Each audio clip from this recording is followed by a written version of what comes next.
नमस्कार, शिक्षालय में आप सभी का स्वागत है। मेरा नाम है रेणु यादव। आज हम पढ़ने वाले हैं आइसोटोप्स के बारे में। स्ट्रक्चर ऑफ एटम का ये एक टॉपिक है। आइसोटोप्स क्या होते हैं? देखिए, सबसे पहले मैं दो चीज़ें आपको यहाँ लिख दूँ और उसके बाद हम इसका पूरा स्टडी करेंगे। आइसोटोप्स यानी वो एलिमेंट्स जिनके एटम्स की केमिकल प्रॉपर्टीज सेम होंगी, ठीक है, same chemical properties but different physical properties, ठीक, फिजिकल प्रॉपर्टीज। अब ये सबसे पहले क्यों लिखा? क्योंकि आप ये समझिए कि केमिकल प्रॉपर्टी किससे रिलेटेड होती है। याद रखिए, chemical property is related to number of electrons. अब यहाँ से कहानी शुरू करते हैं। आप जानते हैं कि किसी भी एटम में जितने नंबर ऑफ इलेक्ट्रॉन्स होते हैं उतने ही नंबर ऑफ प्रोटॉन्स होते हैं, ठीक है, उतने ही नंबर ऑफ प्रोटॉन्स होते हैं। यानी एक एटम जिसके अंदर सबसे पहले एक न्यूक्लियर, उसके बाद हम डिफरेंट शेल्स बनाते हैं, डिपेंडिंग ऑन कि एटॉमिक नंबर कितना है उस हिसाब से शेल्स बनते हैं। इसमें ये जो न्यूक्लियस है इसमें प्रोटॉन होते हैं और न्यूट्रॉन होते हैं। हम जानते हैं कि जितने नंबर ऑफ इलेक्ट्रॉन है उतने ही नंबर ऑफ प्रोटॉन होंगे।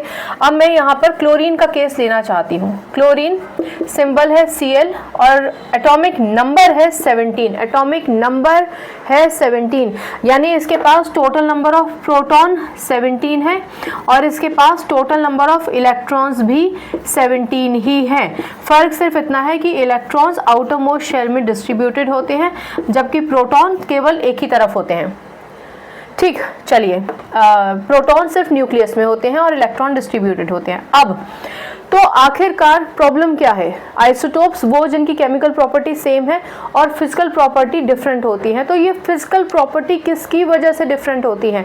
ये डिफरेंट होती है न्यूट्रॉन की वजह से। न्यूट्रॉन कहाँ होता है? न्यूक्लियस में, प्रोटॉन के साथ बैठा रहता है। अब अगर मान के चलिए कि ये यहाँ पर न्यूट्रॉन की टोटल वैल्यू 18 है, तो total mass of the nucleus कितना हो जाएगा? 17 + 18 यानी 35। तो अब अगर मैं आपसे पूछूं कि क्लोरीन जिसका एटॉमिक नंबर 17 है उसका मास नंबर कितना होगा, तो आप कहेंगे कि क्लोरीन का मास नंबर है 35। कई जगहों पर आप इसको 35 को यहाँ लिखा भी देखेंगे, ठीक है ना। अब atomic number same, mass number different, ठीक। चलिए एक और क्लोरीन का केस लेते हैं। यहाँ पर भी अगर आप न्यूक्लियस बनाएंगे तो प्रोटॉन तो 17 ही रहेंगे और इलेक्ट्रॉन्स भी अलग अलग शेल्स में इसी तरीके से डिस्ट्रीब्यूटेड रहेंगे जैसे यहाँ थे, ठीक। तो मैं इलेक्ट्रॉन्स नहीं बना रही हूँ। प्रोटॉन 17 है, लेकिन यहाँ पर न्यूट्रॉन है हमारे पास 20, यानी टोटल मास जो न्यूक्लियस का है यहाँ पर वो हो गया 35।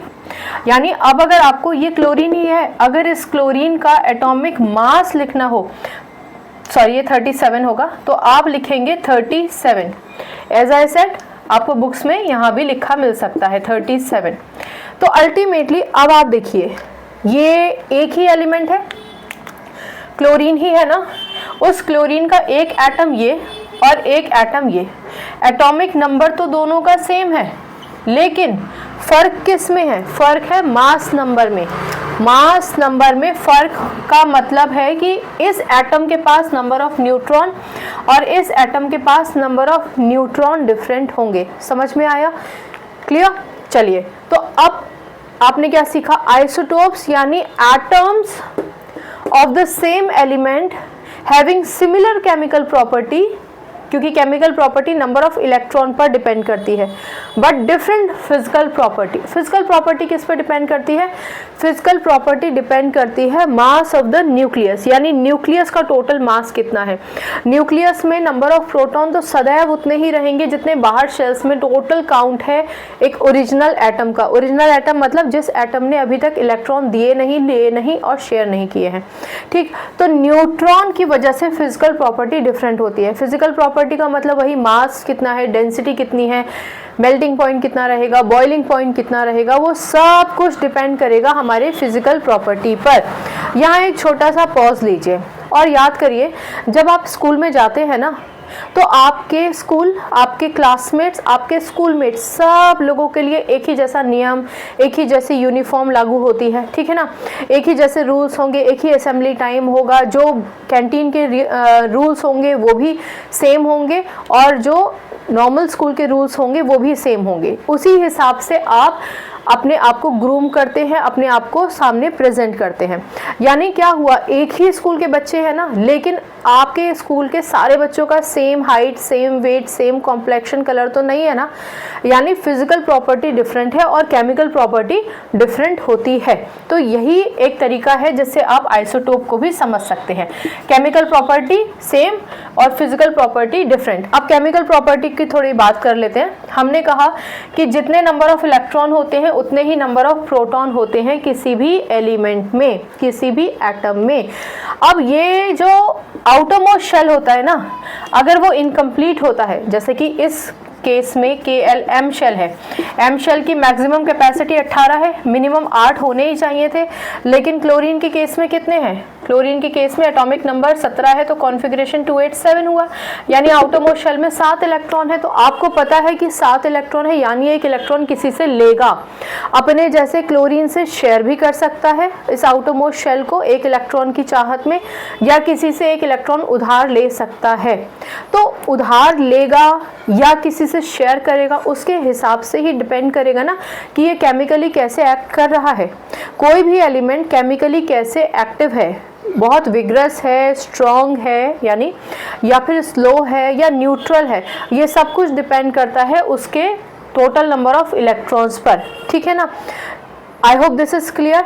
इसलिए इलेक्ट्रॉन एक बहुत ही अहम भूमिका निभाता है किसी भी एटम के केमिकल प्रॉपर्टीज पर। तो आई होप यहाँ से आपको आइसोटोप समझ में आ गए होंगे।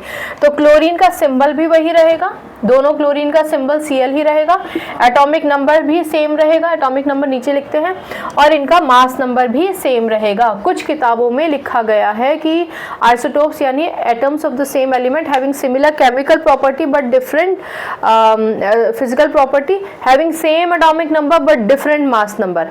मास नंबर की जगह कुछ किताबों में एटॉमिक मास भी लिखा होगा। मैं आपको सुझाव दूंगी कि आप ये लिखें, atoms of the same element having same atomic number but different mass number are known as isotopes। और जैसा कि मैंने आपसे कहा कि इनकी प्रॉपर्टीज भी वेरी कर जाएंगी, in the sense melting point कितना है, बॉइलिंग पॉइंट कितना है, इवन इनके यूजेस भी डिफरेंट हो जाते हैं इनकी फिजिकल प्रॉपर्टी की वजह से, ठीक है ना। तो वो सारी चीज़ें हम विस्तार में नेक्स्ट लेक्चर में पढ़ेंगे। अभी सिर्फ आपको एक छोटा सा इंट्रोडक्शन देना था कि आइसोटोप्स होते क्या हैं, ठीक। आई होप ये आपको समझ में आया होगा। बाकी कोई डाउट है तो प्लीज़ फ्री होके पूछिए, डाउट क्लियर करेंगे तो केमिस्ट्री आपको बहुत प्यारी लगेगी। बाकी केमिस्ट्री से अपनी केमिस्ट्री अच्छी बनाइए, शिक्षा ले आइए, अपना ख्याल रखिए, खुश रहिए, नमस्कार।